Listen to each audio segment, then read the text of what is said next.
Ka-chow. Step 1 is to remove the fuel cap to release the fuel pressure.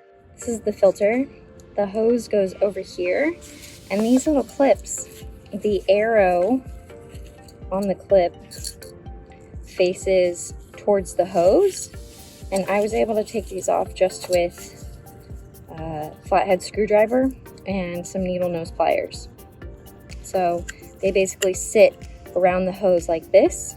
You can either push up on the bottom or pry up on the top. And the new filter came with new little plastic clips, so I wasn't too worried about breaking these.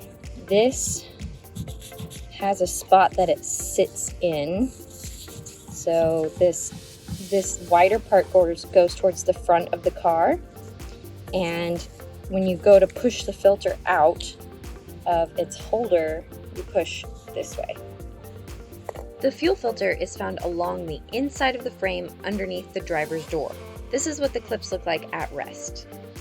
I pried the top of the arrow up with a flathead screwdriver, then used my hands or needle nose pliers to pull it the rest of the way off the hose. Do this for both the front and the back, being mindful of where your body is because gasoline will be coming out of the filter and lines.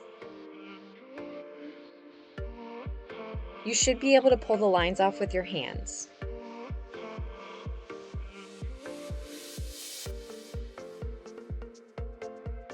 Loosen the hose clamp holding the filter in place and push the filter out of the hose clamp toward the front of the truck.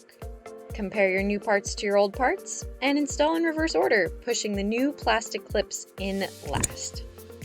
Thank you so much for watching. If you found this video helpful, please like, comment, or subscribe below in order to help other people find this video.